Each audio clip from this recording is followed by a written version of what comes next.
Dear History Class of 2120, it was the best of times, it was the worst of times.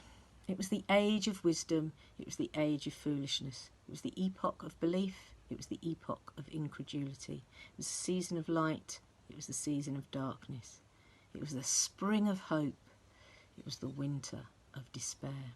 You could be forgiven in 2120, if you didn't know better, for thinking that that was about 2020. Of course, in reality, it was written 161 years earlier, and is, of course, the opening lines from Charles Dickens' A Tale of Two Cities, a novel about redemption and compassion, resurrection and transformation, fitting for how things are, fitting for life in 2020. I don't know what sort of classroom you'll be sitting in, or how this letter will be relayed to you. I suspect that things have moved on beyond my imagination. But wherever you are, and however it is that you're receiving this letter, I hope it finds you well. I hope we have left you with a world worth living in, and one that is beautiful and sustainable, free and equitable.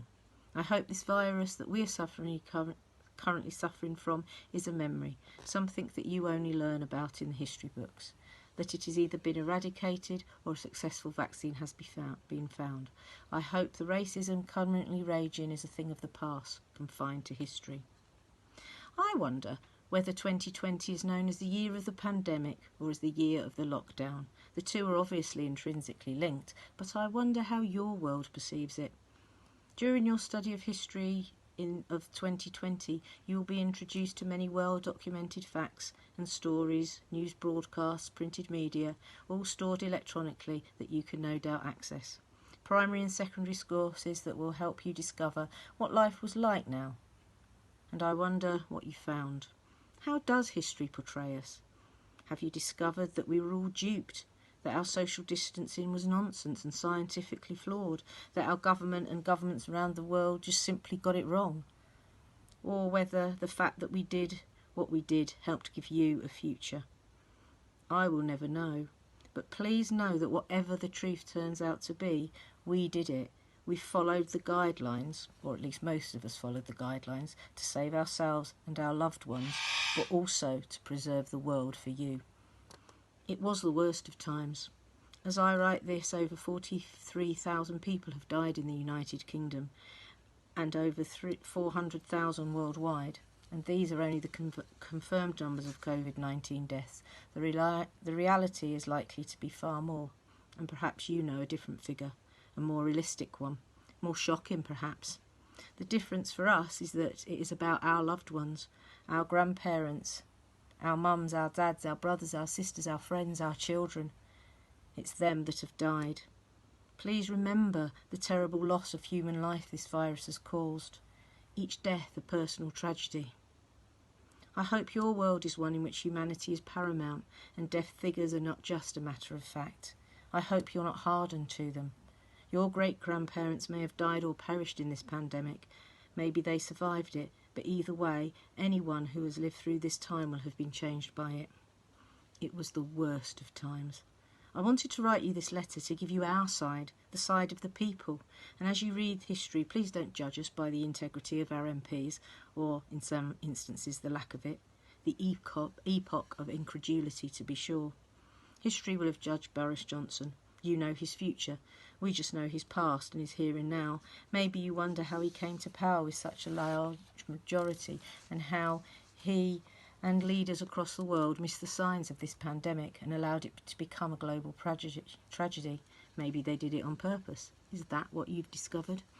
We thought we lived in a time of advanced medicine and science. We thought the human race invincible. Global warming was on the agenda. Of course it was. But in truth, many world leaders only paid it lip service. They ignored the signs that Mother Earth has had enough, and maybe that this pandemic is her way of reclaiming what is rightfully hers. Time will tell. Your time will know. In truth, I think Britain was distracted by Brexit, by the monumental decision to leave Europe, a political row that had tumbled on through our nations, through Europe and parts of the world since the 23rd of June 2016. Oh, trust me, we'd heard about the virus, but it was nothing sensational at the time, and when Big Ben chimed at midnight on the 31st of December 2019, bringing in the new year, we thought we lived in a safe democracy. Yes, many of us were worried about Brexit, believing it to be wrong. worried about the Conservative government, but we didn't really see the enemy that lurked invisibly in our midst. We didn't know that just 3 months later our lives would be unrecognisable, and that it would be the worst of times. Overnight almost, people went from secure jobs to nothing, no job. The government introduced furlough, and I suspect that you are still paying our debt. So thank you. It probably seems to you an awful burden, but without it, many of us would not have survived, and many of you would not have been born. Oh, it was the best of times.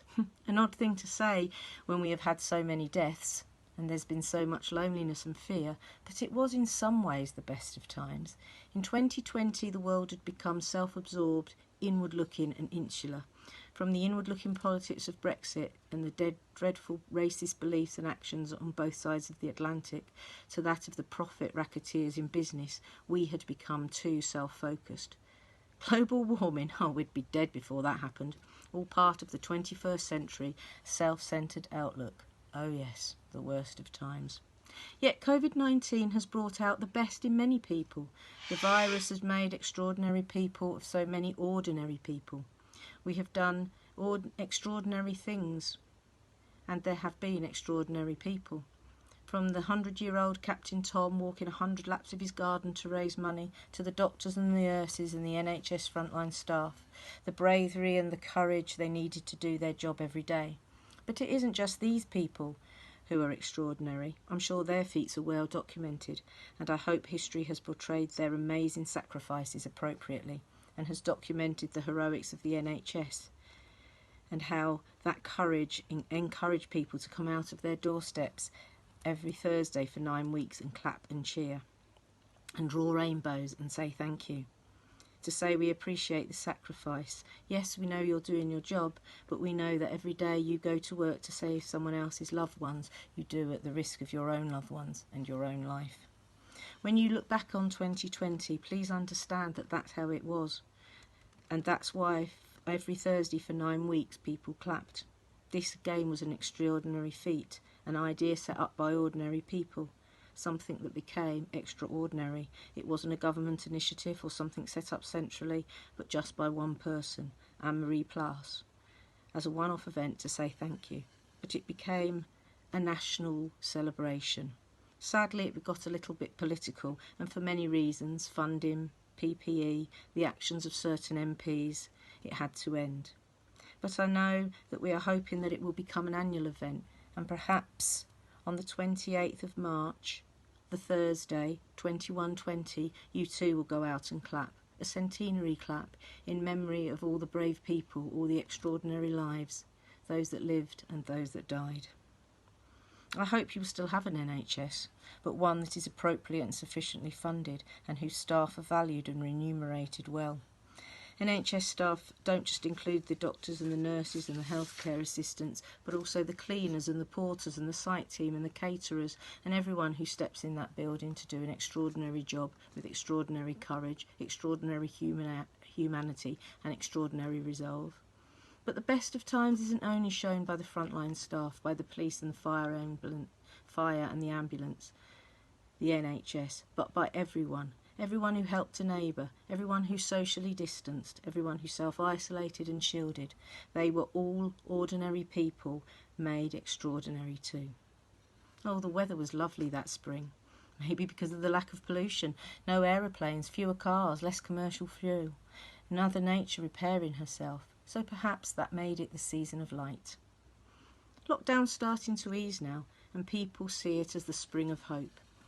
You'll know whether that dawned, or whether in fact it became the winter of despair.